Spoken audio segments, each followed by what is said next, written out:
Hello, this is Adam, the car seat tech and baby gear expert with infant, toddler, youth, and the pump station and nursery. And in today's video, we're going to show you how to install the Cybex Cloud Q with the lap and the shoulder belt. Now, before you do the installation, always check the manual of your car seat and of your vehicle because one installation is not the same in every car. So you need to make sure that you're installing the car seat properly in your specific vehicle. Now, the first thing we want to do with this install is make sure we release the load leg. The load leg is an extra safety feature, and we always want to use it whenever possible.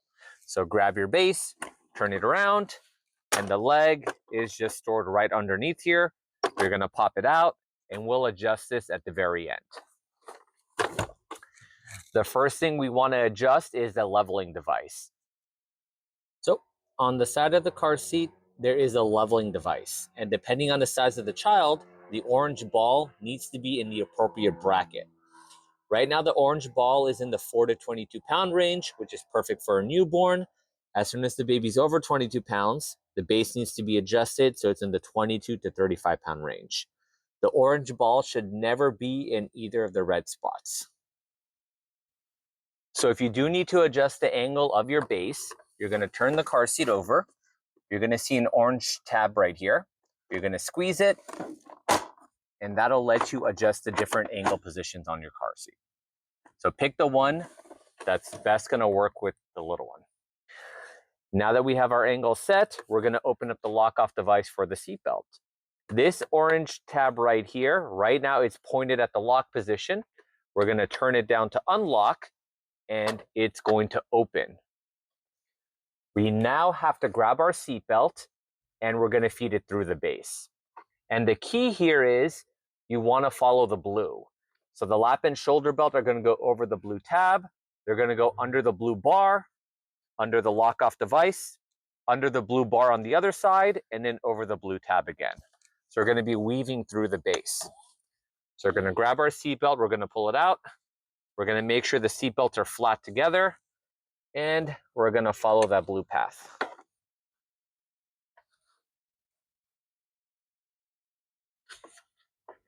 All right, once we're through the car seat, we're going to make sure we have enough room to buckle the seatbelt in.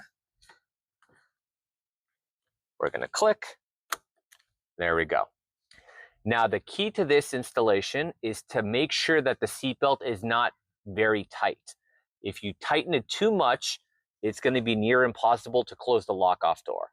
So all we want to do is get rid of the slack on the sides here. So I'm just going to kind of lightly pull on the seatbelt. Once you've gotten rid of the slack on both sides, we're going to push the lock-off door closed. Once we push it all the way down, we have to make sure that the orange tab can turn and turn into the lock-off. Now, the only way this will be able to turn to lock-off mode is if you push down on the two corners, because there's a bar that sticks out on each side that locks onto both sides of the base.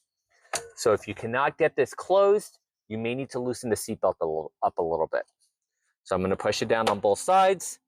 I'm going to turn the orange tab, and it's locked. Now we're going to test it. With one hand, grab either side of the base. All you're looking for is that the car seat cannot move more than an inch from side to side or front to back. So I barely tightened the seatbelt, and it's still in here nice and snug. We're going to check our leveling device. It's still in the right position for a newborn, so you don't have to go back and change the angle of the seat. And finally, we need to extend the load leg so it's flat on the floor. On the leg itself, there's a little trigger. We're going to squeeze it. That's going to unlock the leg, and we want to make sure it's flat on the ground. You don't want to extend the leg too much where it's lifting up the back of the base. The base should always be flush with the vehicle seat. And when you're testing the tightness of the car seat, only test it from the belt path. Never test it on the back. This part is still going to be able to wobble and shake. It'll move up and down. In some cars, it moves more than others. But that movement is just going to happen, but it's completely okay. It's not going to be unsafe for the little one. Car seat is clicked into the base.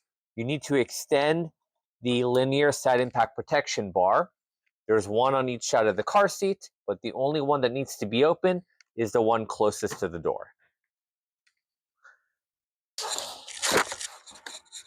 Thanks for watching the video. Don't forget to follow, like, and subscribe to support the channel.